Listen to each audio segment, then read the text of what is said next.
Coming up next, a forum sponsored by Close Up America. The title, Germany United, Conflict or Cooperation in Europe. The guests are Angela Stent from Georgetown University, Joyce Mushaben from University of Missouri at St. Louis, and close-up calls from Preston, Idaho, Evansville, Indiana, and Vicksburg, Mississippi.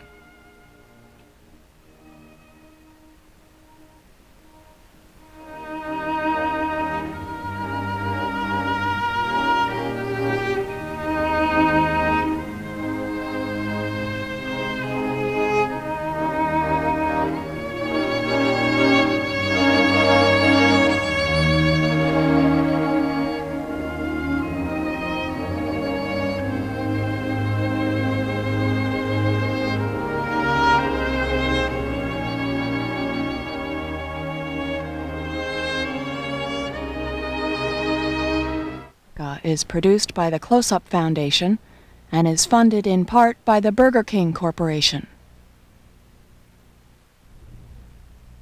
Hello, I'm Jody Applegate. Welcome to Close Up America.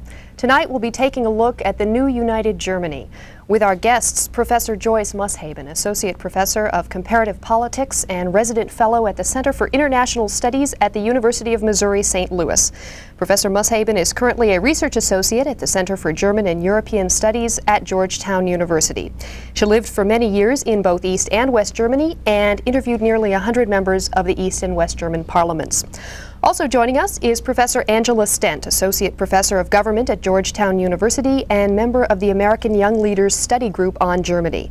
Dr. Stent also serves on the steering committee of the American Institute for Contemporary German Studies and is a member of the Council on Foreign Relations. She too has traveled extensively in both Germanys. Welcome to our program. Good evening. Also joining us are high school students participating in Close-Up Foundation programs in Preston, Idaho, Evansville, Indiana, and Vicksburg, Mississippi. And we'll be coming to your questions and comments in just a moment. But first, I'd like to have each of you give us a status report. Roughly 3 months after official unification, is it working? How's it going? Dr. Stent? Well, you can say on the one hand it's too early to tell. But clearly the economic problems are quite substantial in what used to be Eastern Germany. And I think the hardest thing is for the population in the eastern part of Germany to come to grips with unemployment, retraining. High school teachers, I think, are particularly vulnerable here. They're changing the curriculum. The dislocations. On the other hand, I think that most people in the eastern part of Germany are quite happy. They're very happy that German unification has occurred. The population of West Germany is a little bit more ambivalent because they wonder who's going to pay for this. And even though Chancellor Kohl has so far said no new taxes, I'm sure that in the end taxes will be raised. I think the other thing we should point out is that this newly united Germany is already faced with its first foreign policy crisis, and that is, what do they do about the Gulf War? And there's overwhelming public antipathy to the war. We saw huge demonstrations in Bonn on Saturday against the war. The Chancellor is trying to support the United Nations effort, albeit in a rather muted way. And it's ironic, before unification, a number of people were worried that the new Germany would suddenly be very ambitious internationally, that it would throw its weight around, that we'd have to worry about this dynamo, this powerful country being aggressive in international relations. And quite the opposite's occurring. Germany wants to withdraw from all of this. It doesn't want to have a high international profile. It would like the rest of the world to leave it alone, but the rest of the world isn't willing to do that. Professor Mushaben, what would you cite as the most outstanding issues facing the new Germany? Well, I think I am on different polar ends. In contrast to Professor Stent's position, I am much more pessimistic about the internal developments in the newly united Germany. I've dealt specifically with youth groups, high school age kids, and I look very much towards the position of women, the loss of rights that women will be experiencing. And I have some familiarity with the problems of the environment, which are formidable in the former East German territory. So I think there's going to be a lot of resentment for about the next 5 years until there is some sort of harmonization of the standards of living in the two parts of Germany. As far as Germany's international role is concerned, there I'm a lot more optimistic. I happen to be in favor of those people who've taken to the streets over the past week to protest for peace, or at least to protest that Germany not change its constitution to allow German troops to engage in out-of-area conflicts. I certainly think that Germany will play a very important economic role in the new Europe, but I'm not afraid of Germany becoming too powerful there because of the expense of reunification and the expense of cleaning up the environment, to which Professor Stent has already alluded. So I guess my emphases are quite different. We've both raised a number of issues that I'm sure our students would like to explore in greater detail, so let's get right to it. Preston, Idaho, you're on the air. Go ahead. This is Aaron in Preston, Idaho. Hi, Aaron. Professor Stent, how can a unified Germany be taken seriously, politically or economically, if they do not choose to aid with worldwide efforts in the Middle East? Well, you can certainly take them seriously, because don't forget, we spent approximately 40 years after World War II trying to make Germany into a Pacific, a non-militarist country. We put a lot of effort into making these people democratic, helping them to become democratic, helping them to have values very different from what Germans had in the centuries preceding World War II. And in some senses, we've succeeded too well. We have a generation of young people of your age, older, who in fact really take this seriously. They don't want Germany to be a militaristic power again, and therefore they think German soldiers should not be sent to fight in this conflict, that there shouldn't be a war. Now, I personally am somewhat critical of the stance of the German government, because I do think that even if its troops don't fight in the Gulf, it should be doing more economically, and it should, and if you like, the government ought to be trying to educate the population into understanding that this isn't just an American war for oil, which of course it isn't. So I think that that the government could do more, but I think you also have to understand that there's a positive side to all these people demonstrating against the war, and that is Germany really has changed, and we don't have to fear a militaristic Germany again. Evansville, Indiana, you're on the air. Hi, I'm Renee Heinrich from Central High School in Evansville, Indiana, and I have a question directed to Professor Mushaben. What changes do you think will take place with women's rights? Could you be more specific about that, please? I certainly can. Let me start with what for Americans may be the most controversial issue.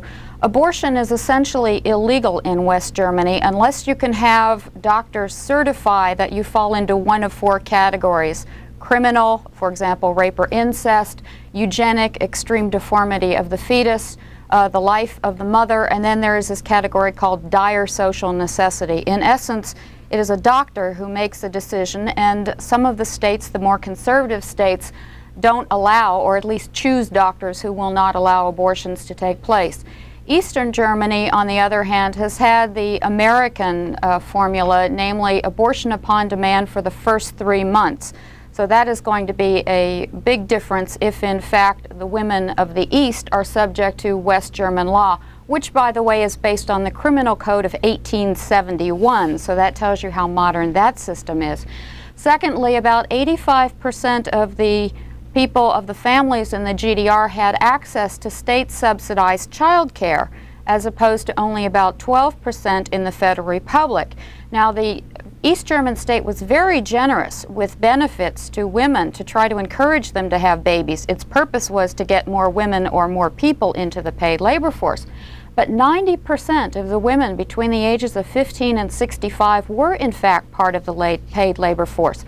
1/3 of all the births, since there was no moral stigma in East Germany, 1/3 of all the births since early 1980s were to single women who got a full year paid maternity leave, who got paid sick leave when the kids needed a primary caretaker at home, and the like.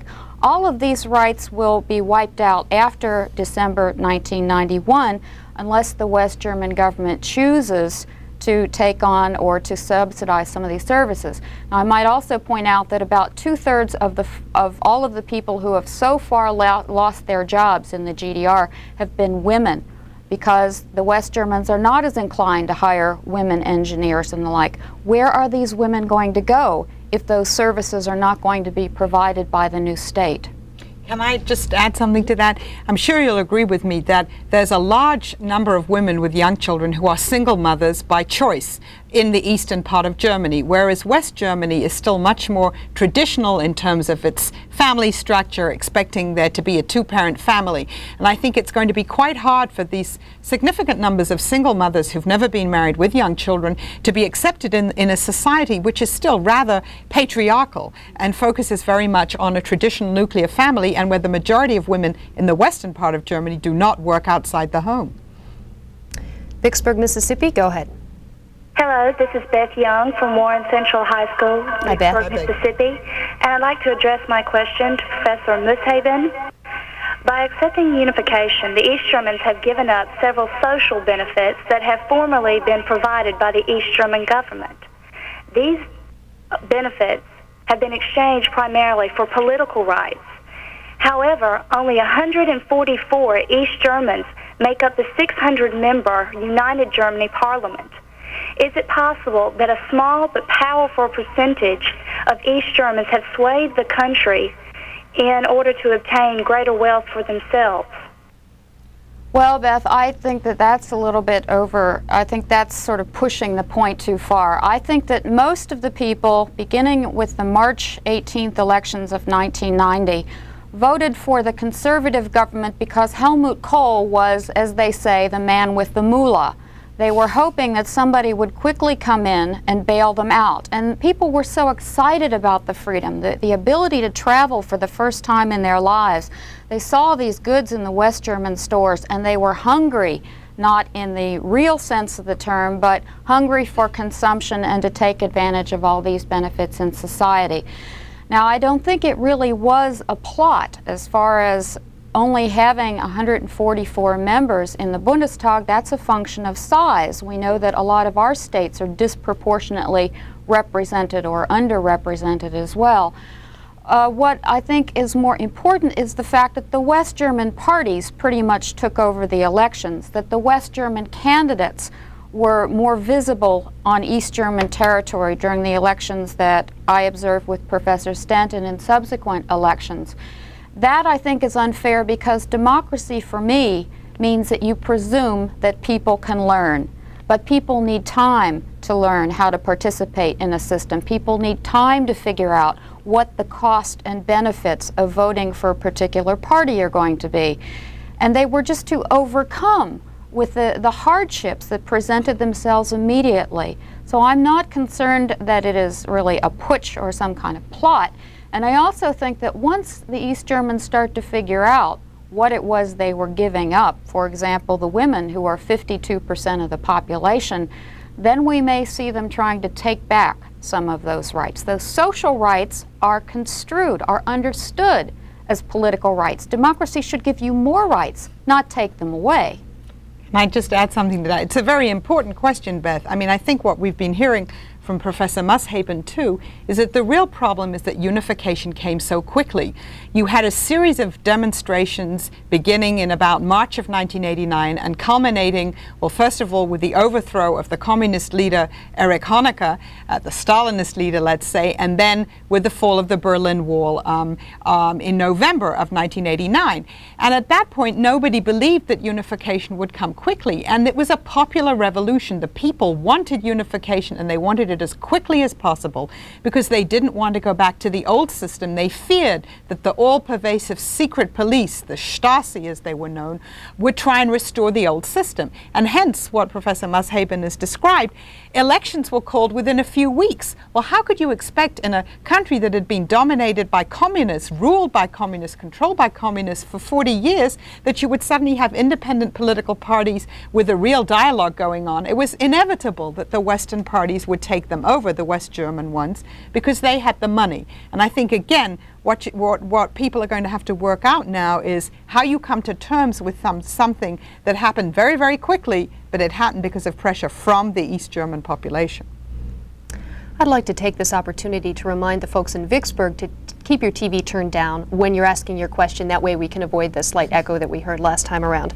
Let's move back to Preston, Idaho. Go ahead, Preston. This is Deanne from Idaho. Professor Stent, what is the United States doing to help German unification?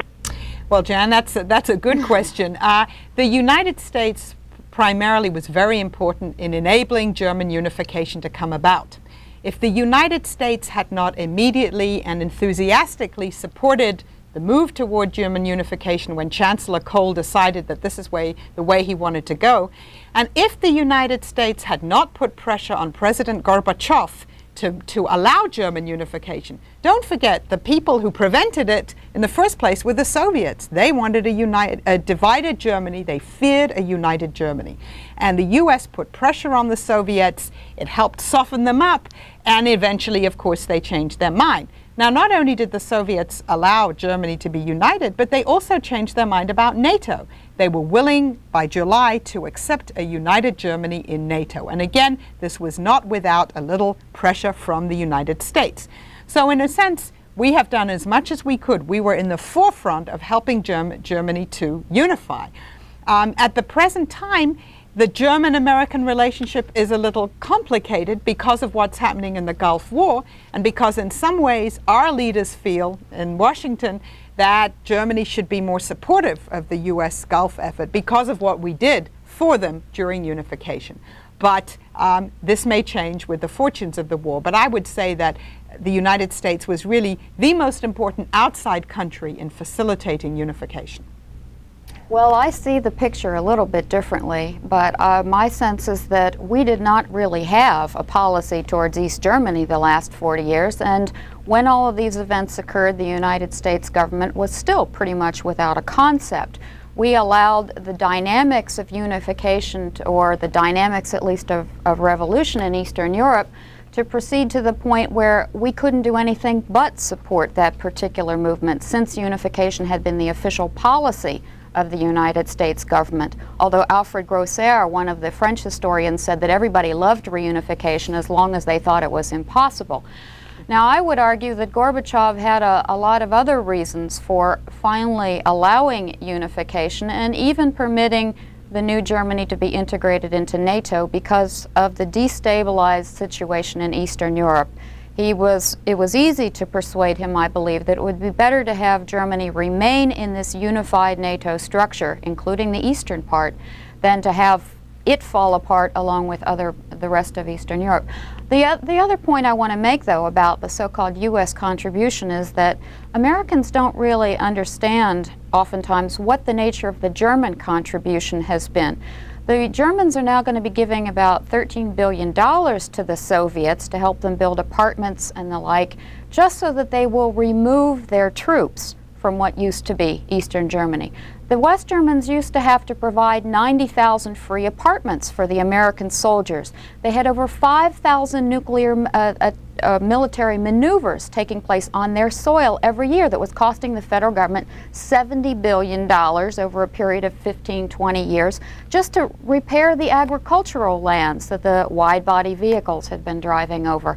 Now, we only look at German contributions as it pertains to dollars and cents in NATO, but there are a lot of other contributions, unquantifiable contributions, that the Germans were making, and they deserve to be supported by the U.S. in this particular case.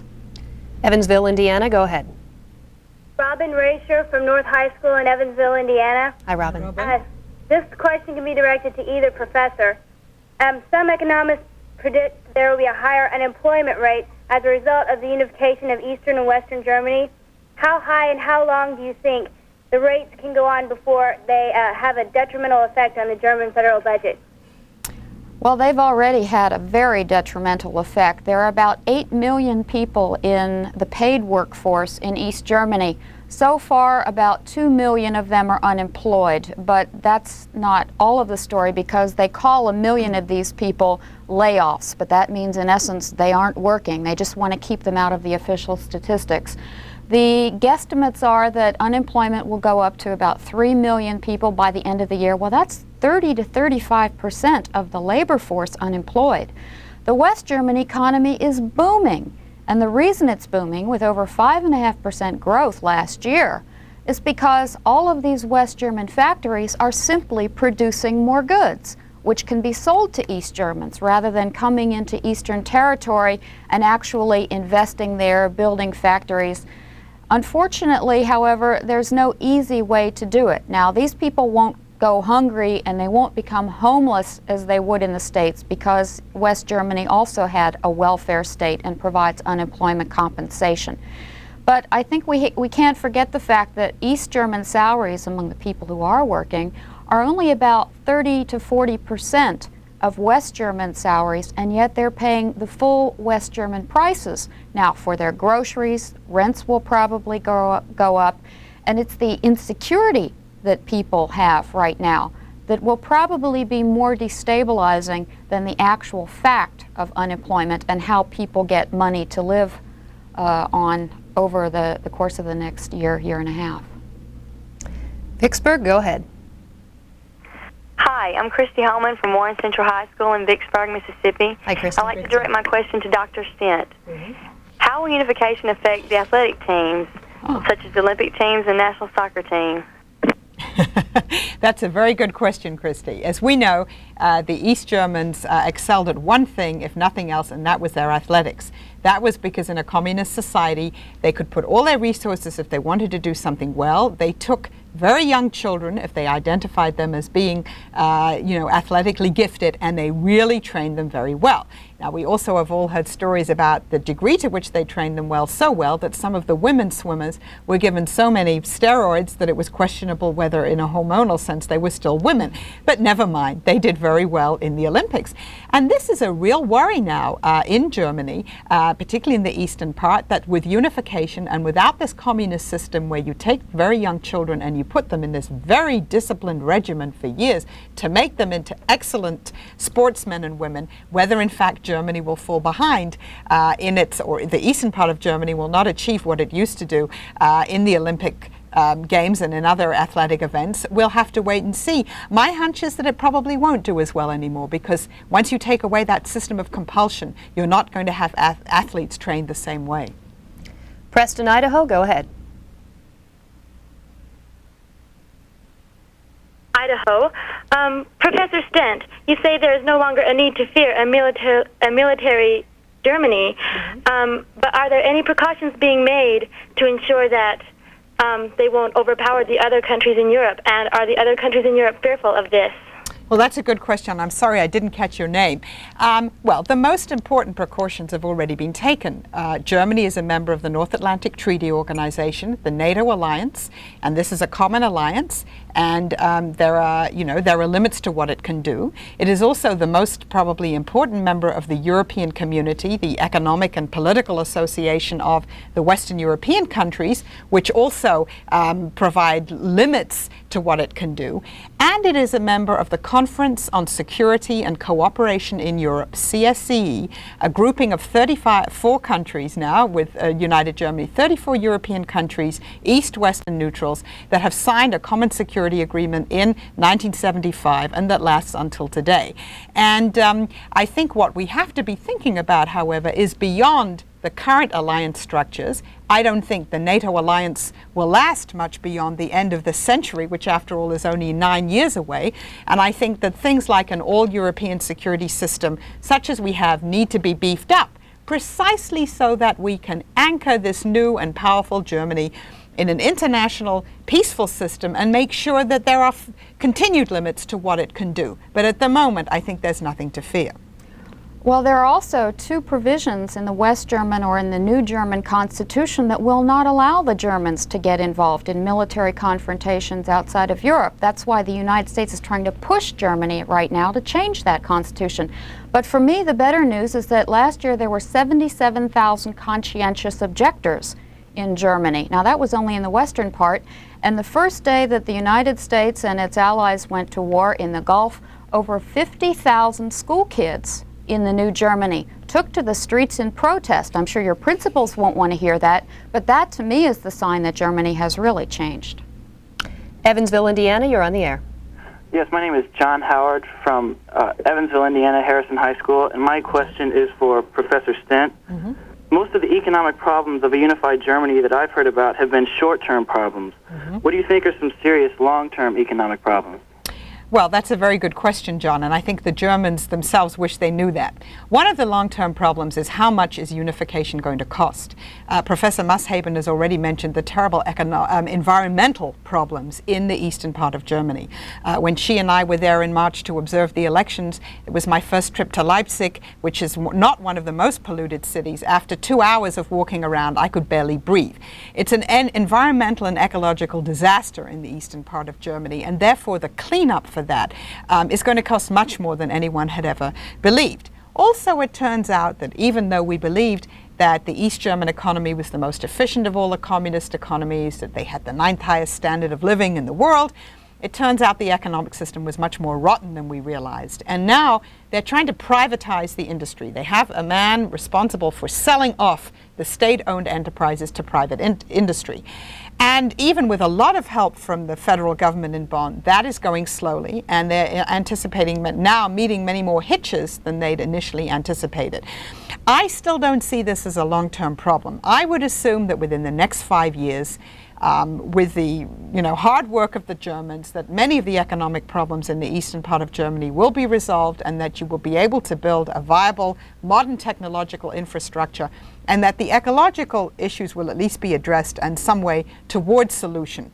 But I think ultimately it's going to mean tax raises for the Germans, which is something, again, which the government doesn't want to talk about. But I'm still confident that the problems are short-term unless this worldwide recession that we're seeing really deepens and the war brings us further into recession. And if the German economy, which after all is one of the strongest in the Western world with the Japanese, if that goes into serious recession, which it is not in yet, then I think the equation may be somewhat different. Vicksburg, go ahead. Hi, my name is Daniel Thompson from Warren Central High School. Hi, Daniel. I'd like to address this question to Professor Stent. Earlier you said that Germany would like to be left alone in their unified state. But how can the other nations of Europe leave Germany alone when the unified German nation will be economically and territorially dominant in Europe? Well, that's a very good question again, Daniel. Germany wants to be left alone at the moment because it wants to concentrate on unification. And again, we all have a somewhat schizophrenic attitude towards Germany because the French, the British, for instance, were on the one hand very worried about German unification because they feared a strong militaristic Germany throwing its weight around and dominating them. And on the other hand, they want Germany to bear its full share of responsibilities, for instance, in this Gulf War. So I think they themselves have a somewhat two-sided attitude towards toward Germany. I think that this German desire to be left alone is unrealistic. I do think that the new Germany will have to live up to the responsibilities that it has to play in the world, to its international role. But it still has, as Professor Mushaben has said, constitutional provisions which prevent it from playing any significant military role in any kind of conflict. The Constitution could be changed, but once you change that aspect of the Constitution, then of course you open up many other questions. So I think, of course, it's unrealistic for Germany to expect that people will leave it alone. But you can understand why, with this preoccupation on unification, it might feel that way at the moment. Preston, Idaho, go ahead. Hi, I'm Kristen from Preston, Idaho. My question is directed to Professor Mushaben. Do you believe that the strategy of pairing up the East and West German states to address questions of unification will ease the process of becoming a productive united Germany? Well, Kristen, I'm so happy you pronounced my name right. Most people who don't know me can't do that. I think that that page has already been turned in the history books. So the question now is, how do we bring the two cultures closer together? Because these people have been speaking the same language and they used to have the same history, but they came to interpret that history very differently. They have different jargon, they have different shopping habits, they had different goods in their stores, or sometimes they didn't have the goods in their stores. So most of the question that you raise has to do with formal treaty provisions, and that part has already been taken care of. Now it's just a question of implementing it. Evansville, Indiana, go ahead. Yes, this is Kelly Young from Wrights High School in Evansville, Indiana. Hi, Kelly. Considering that in the long term that Germany becomes such a strong economic and political power, will they be the key to the united European community? Kelly, who would you like to answer your question? To either professor. Professor Well, I Mushaben? haven't answered a foreign policy question yet. Kelly, I would say that the Germans all along have been devoted to the idea of European integration. It was Adenauer's idea at the very start of the country's history in 1949 to first get the Germans integrated into that European network and then to worry about the problems of national unity and national sovereignty. They have been a sort of locomotive in this process. They realize that that's the only way to keep their neighbors from becoming too fearful of their economic power. So I would not expect the Germans under any circumstances to step out of Europe. In fact, I think they'll push for faster integration of the currencies, for example. Evansville, go ahead.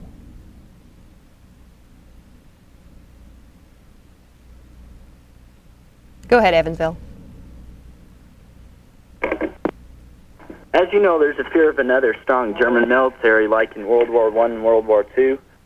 What specific restrictions apply to the German military, as in size and armament? Anything?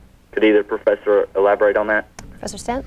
Well, I'm sorry I didn't catch your name. We've already heard that there are constitutional provisions which severely limit the use of the German military in any kind of conflict, and it's questionable whether it's at all legal for them to participate in wars outside of their own territory. They have a strictly defensive role. Now, in terms of their own armaments, again, this is all within the NATO alliance, very closely coordinated with the alliance, and particularly with the United States. Germany does not possess its own nuclear weapons. It has, as West Germany, it renounced them. As a united Germany, it has renounced nuclear weapons, atomic, biological, and chemical weapons. The nuclear weapons that are on German soil are American ones, and most of them have been withdrawn, and I think in the end, all of them will probably be withdrawn. In terms of the production of armaments, again, there are restrictions. On the other hand, we've seen in this current Gulf crisis how individual German corporations, for instance, sold the wherewithal to Saddam Hussein to manufacture chemical weapons. So the production goes on, but in terms of Germany's own armaments, there are restrictions, and many of them are in fact restricted by the German government. The final point I want to make is that the new Germany has pledged to cut down the size of its army as part of the agreements surrounding unification. It will have a smaller army, and again, the stress on defensive military. Now, of course, any country can change its constitution and break out of provisions that it's previously signed, but the experience of the last 40 years would suggest that the Germans will abide by all these commitments. I would just like to emphasize that those German companies that were selling chemicals to Iraq were in fact violating German law, and there is now an investigation and they will probably be prosecuted. So let's not think they were doing this in accordance with what was allowable. I apologize. I went to Evansville twice in that last round, so we'll skip them next time around. I'd also like to remind everyone to please give us your name, because it's nice to know who we're talking to out there. Next, let's go to Vicksburg, Mississippi. Hello, I'm Ben Barlow from Warren Central High School, and I would like to direct my question to Professor Stent. Professor Stent, how will the new government of the United Germanys be able to pay for the massive rebuilding of the wreckage that the Soviets left in East Germany? Well, the Germans are asking themselves that question. First of all, they've given 12 billion, or they will give 12 billion Deutschmarks to the Soviets, first of all, to get those troops out of East Germany. There are 380,000 Soviet troops, plus their dependents in the eastern part of Germany. They have to leave. They're going to leave by 1994, and they have to be housed in the Soviet Union. The Germans are even paying to construct their housing and do job training for them. They will be able to pay for the wreckage in the eastern part of Germany because Germany is still a wealthy country. It is raising money for it. The federal government has a large budget. It's also trying to get foreign companies involved. It's trying to attract American, Japanese, and other business to go in and help rebuild the eastern part of Germany and its economy. They will be able to pay for it, but it will be a major strain on their budget, as we've said before.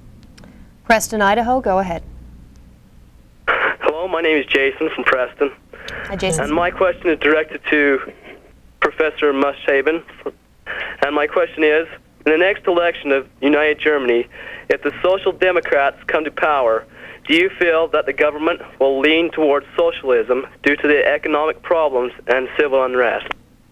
Well, Jason, they just had an election on December 2nd. That was the first all-German election under conditions of freedom and democracy since 1933. And the Social Democrats didn't do too well, but it wasn't necessarily because they were talking socialism. They are social democrats. They are strong believers in a welfare state. They are not Marxist-Leninists. We can't confuse that with our perceptions of what socialism is over here. I think the more important part about those elections was that the Social Democrats were saying, oh no, things are going to get worse before they get better, and somebody's going to have to pay for this. And the conservatives were offering a much happier message, and people were desperate and they wanted to hear the happy message. But there won't be a return to Marxism-Leninism. Certainly the people in East Germany have had their fill of too much emphasis on socialism or as some sort of strict ideological system, but they are going to expect and demand welfare state benefits.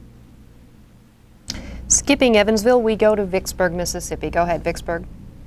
My name is Rob Palermo. I'm from Warren Central High School. I'd like to direct this question to Professor Stent. How will the education systems of the two former German states be integrated? Well, Rob, that's also a very good question, and the East Germans are struggling with this now. Imagine if you went to high school or grade school in East Germany. Russian would have been the first language you learnt, and you would have had a very large dose of Marxism-Leninism, however diluted in your curriculum. And your knowledge of German history would have been very skewed. You would have been taught that the whole Nazi era was just a product of imperialism, and that the West Germans were the heirs of this, and that East Germany had nothing to do with it. And you would have been taught, of course, that capitalism was bad, that the United States was an imperialist menace, and that the Soviet Union was a force for peace in the world. Those are some of the things you would have learned, and as of about a year ago, you would have had to start changing your mind about this. If you went to school in West Germany, you would have had a very different curriculum. You would have learned English, usually as your second language, and then maybe French. Your view of history would be much more objective. You would have a variety of social science courses. You would be able to criticize your teachers. You would have had teachers who would have been very critical of the government, because the teachers, by and large, in the western part of Germany were to the left of the government, whereas in East Germany your teachers would have been very supportive of whatever the communist government did. So right there you have a major problem just in integrating those systems. They are beginning to do it. They are revising the textbooks. They are firing teachers and putting new ones in place, but you can't do it in a year. It's going to take a few years until that education system is reformed, and maybe in the end the West German education system may take on some of the characteristics of the East German education system, not in what people are taught, but it's possible there may be some movement in the other direction, but it's too early to say. Well, I would like to point out, however, that the German government is using some dirty tricks as far as the higher educational system is concerned. They have just closed down a lot of the social science departments at the East German universities, not having checked people's scientific or scholarly qualifications, but just presuming that everybody who was a teacher in these state educational institutions must have been a loyal communist. And I think that's extremely unfair. It sounds to me like a kind of McCarthyism. But secondly, I have a whole set of interviews that were conducted with school kids in the GDR after the wall had been opened, but before the currency reform. And these children, these young adults, people in your own age group, are extremely confused. And I had a lot of people saying, hey, I don't want to have to get up in the morning and sing the West German national anthem. This was my country. Try to imagine what it must feel like if some other country came into the United States and just from one day to the next made your country disappear. If this is the country you grew up with, if it's the only system you know, the only definition of history you have, it's going to be hard for you to start learning in new ways as well. Preston, Idaho, go ahead. This is Matt from Preston. Professor Mushaben, since you hold more of a pessimistic view about the unification of Germany, could you give your opinion on whether the wall is still there socially? In the minds of the people, is there still a division? And what is being done to break down this wall? And then, Professor Stent, if you could give your optimistic point of view. Oh, Matt, that's a great question. I'm writing 2 books on that question right now, as a matter of fact. The people in the eastern part of Germany say the wall is in us. And there are some people who are so afraid of the problems of drugs, of AIDS, of unemployment, that I have literally seen people wearing buttons that say, I want my wall back. Now, I say the wall is in us in the sense that it's very hard to learn to express your opinion publicly if in the past your opinion could get you in a lot of trouble, or it was better never to rock the boat. And as I mentioned before, these cultural differences, these lifestyle differences are really quite significant. And that's where we're going to need a lot more patience on the part of the West Germans, not just pushing in with their elbows and saying, let us show you how to do it. But like any parent, you have to let a child take a couple of knocks sometimes before it can learn to walk on its own. So both sides are going to have to pull back and move forward and learn from each other. That's where the question of the wall comes in, the psychological wall that still exists. That is a very good question, Matt, and I don't know if I'm going to be that much more optimistic. There are also West Germans who are going around with T-shirts saying, give me back my wall, because they don't want to have to deal with this influx of people. There is a certain, on the part of some West Germans, rather haughty attitude towards the East Germans, as if they're their poorer cousins, they're provincial, they're the rednecks, the country bumpkins, whatever you want to call them. And I think there is still a wall, and I think the wall is on both sides internalized, both in the West Germans and the East Germans. And however much people want to overcome it, it's going to take a very long time. Much longer than, for instance, I would think the economic integration of the country, but the cultural, the overcoming of the psychological barrier between the two Germanys. Professor Mushaben said they speak the same language. Well, they do, but they were also divided by a common language, because the language of the two Germanys is different because they lived under different systems. And so while I again think that this will eventually be overcome, I think that it's going to take much longer, the psychological wall, the cultural wall, and that before that wall is completely broken down, there's going to be a lot of disillusionment in the eastern part of Germany. Evansville, Indiana, go ahead. Kurt Wells, Evansville Memorial. Hi, Professor Kurt. Stent. Yes. Germany has a 99% literacy rate and stresses education a great deal. Will the United Germany be able to keep up this literacy rate? That's a good question. I see no reason why it shouldn't be able to keep up the literacy rate. I think Germany has a very strong educational tradition, that is to say Germany before it was divided. I think in both parts of Germany the literacy rate is very high. In the western part of Germany there may have been some fall in the figures because of the number of immigrant workers who came in who then had to learn to read and write in a different language. I see no reason why that literacy rate won't last. Vicksburg, Mississippi, go ahead. My name is Nathan Woods, and I'm from Vicksburg. I would like to address this question to Professor Stent. If the official government bodies are physically moved to Berlin, what will be the economic impact on Bonn? Well, that's a good question, Nathan. The real estate market in Bonn, I can report, is very depressed. People who own houses in Bonn are very upset. They don't know what they're going to get for it. Obviously, the economic impact on Bonn would be not very good. But I think there is a larger issue there. I'm glad you've raised this question. That is the symbolic significance of moving the capital lock, stock, and barrel to Berlin. This would make a Germany that is much more eastward oriented. After all, Berlin is really in Eastern Europe or Central Europe, whereas Bonn is right next to France, and it's really in the western part of Europe. And I think that that would be a move that would signify, symbolically, you're going back to the old capital of the Reich, not only the Third Reich, but the Second Reich too, but Imperial Germany. And in my opinion, it would be much better to keep the capital divided, to have, say, the cultural and other aspects of the capital in Berlin, why not, but to keep the seat of government in Bonn. Preston, Idaho, go ahead. My name is Heidi, and I'm from Idaho. My question is kind of a follow-up, and it is directed to Professor Mushaben. For the time being, there are two powerful capitals in one country. How can they find a centralized place where both sides are pleased? Well, Heidi, I still think it's a good question, because I'm not necessarily in favor of Berlin becoming the head of everything.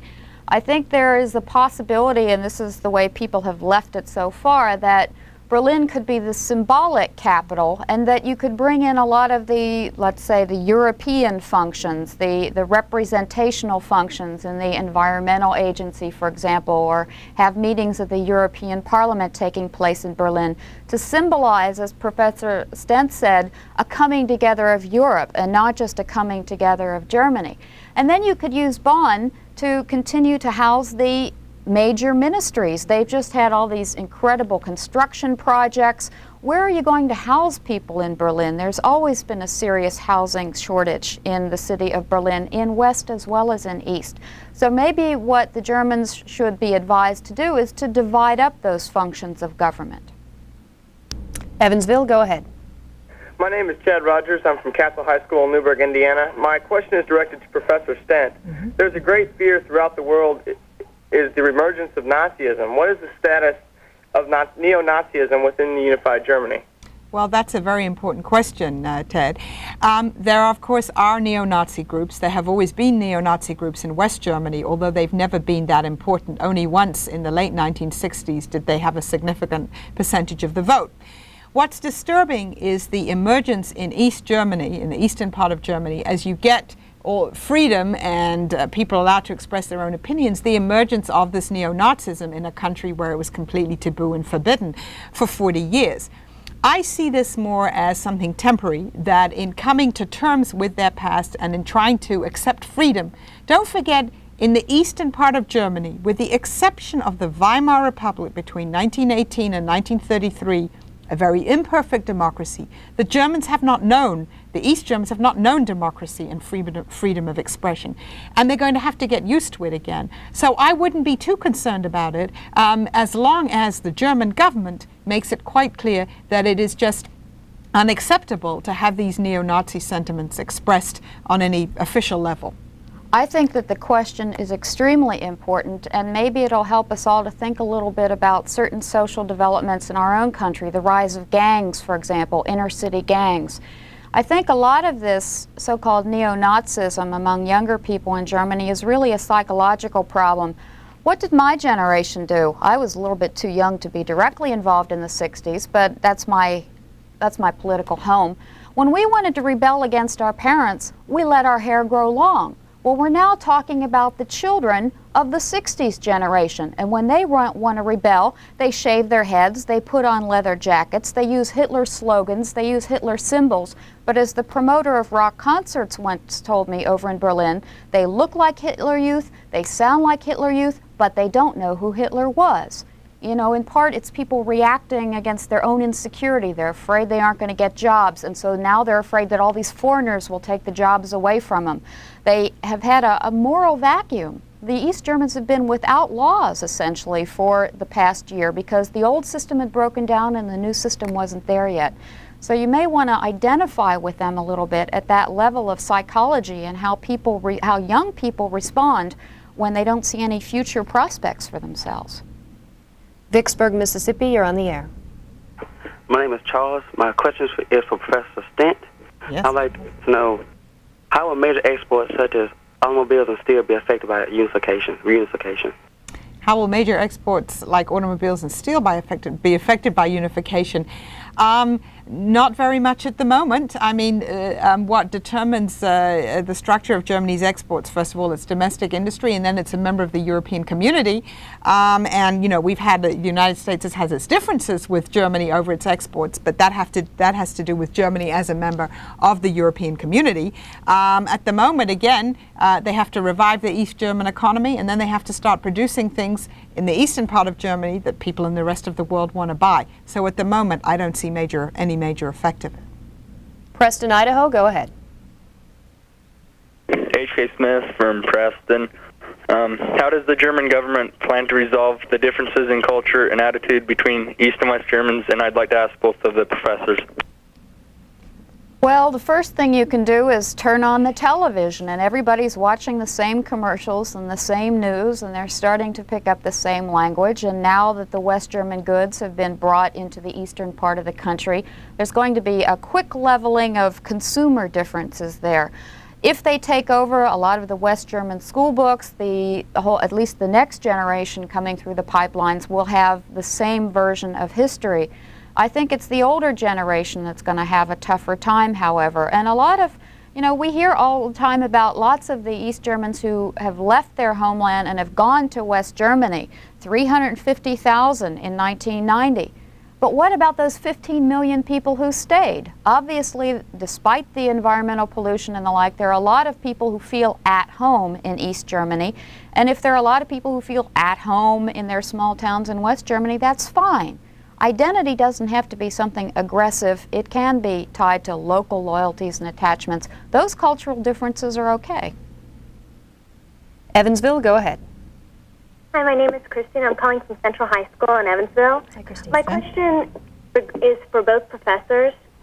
After the East Germans have lived under the communist rule, which does not advocate the Christian faith or any sort of religion, how do you think that religious beliefs are going to change with reunification? That's an important question, Christy. You know that the revolution in East Germany in 1989 was really made in the Protestant churches. It was in those churches that for years before 1989, people who disagreed with communism and who were dissidents found their refuge. They didn't get jailed, some of them, because they were able to go to the church as an outlet. Religion was really an alternative ideology, if you like, to communism for quite a long time in East Germany. And so I think what you're going to see now is just a natural blossoming of those people who anyway were religiously inclined under communism. They were allowed to practice their religion, even though the leadership didn't encourage it, but people were allowed to do it. And since the church had real moral responsibility for getting people out in the streets to demonstrate peacefully, it has an enormous amount of respect, holds an enormous amount of respect throughout Germany, particularly in the eastern part. So you will really see, I think, a flowering of religion in this post-communist era. Christy, I see that a little bit differently. I recognize that the churches provided a safe haven for people who wanted to engage in oppositional activities. And there was a loosening up. People were allowed to practice religion after 1978, but of course they may use it so that you couldn't get into the universities and things like that. But when I went back to Leipzig this summer, and I was back again in November, I went to the churches where these peace demonstrations and the whole revolution began, the Nicholas Church in Leipzig. And it was me and about 20 other people who were sitting there for the Monday peace prayers, because now people are so caught up in the pressures of daily life. I think they will continue to go back to the churches. Right now the churches are again involved in mobilizing peace protest. They'll go back to it whenever they're looking for a sense of community and a safe haven. But my data from the Youth Institute in Leipzig suggests that about 60% of the younger kids under the age of 25 do think that they are atheist. About 30% say they're undecided, and the rest continue to be or feel that they are active Christians. So I don't think that the final vote is in on what role the church will play for individuals. However, we have more pastors, we have more religious clerics who went on leave from their jobs and became involved in politics in East Germany than ever before. So the official representatives of religion are going to be very active in the parliament. We have just a few minutes left, but let's try and get in a final question from Vicksburg. Go ahead, Vicksburg. Warren Central High School in Vicksburg, Mississippi. I'm sorry, we didn't catch your name. From Berlin, Germany. Wie heißen Sie? My next question to Professor Stent. Would you agree with me that most foreign fears about the United Germany are more economic selfishness of the other countries? Oh, I'm sorry, that was. I'm sorry, we didn't catch your. Selfish. I did. Yeah, I did. I cut it. But I didn't catch the whole part of the question. Why don't you go ahead and begin again and give us your name, since we didn't catch that, and the gist of your question. Go ahead. My name is Sebastian Kluckert from Warren Central High School in Vicksburg, Mississippi. I'm an exchange student from Berlin, Germany. Professor Stent, would you agree with me that most foreign fears about the United Germany are more economic selfishness of the other countries?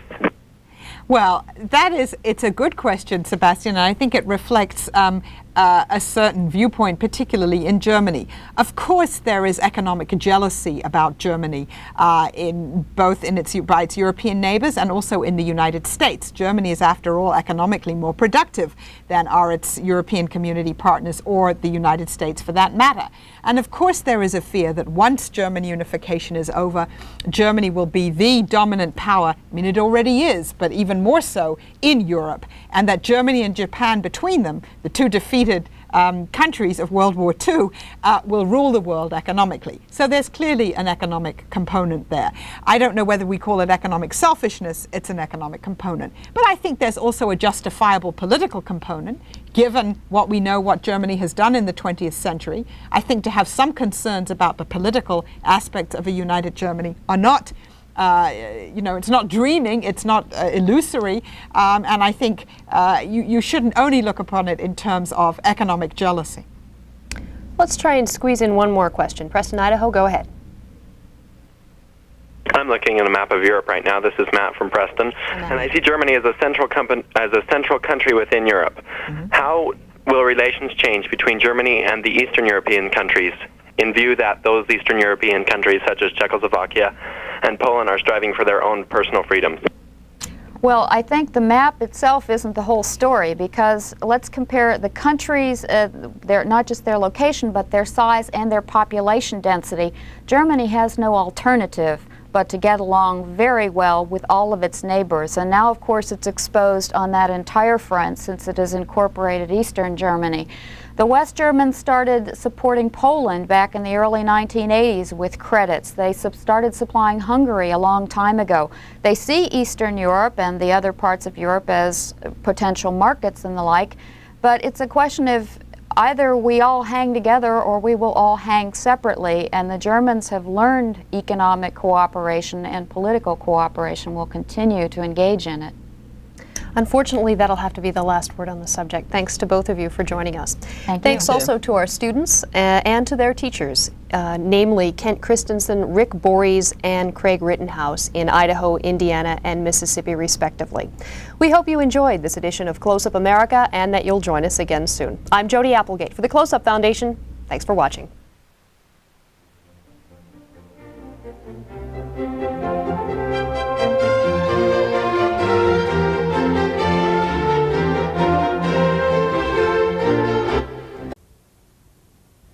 Close Up America is produced by the Close Up Foundation and is funded in part by the Burger King Corporation.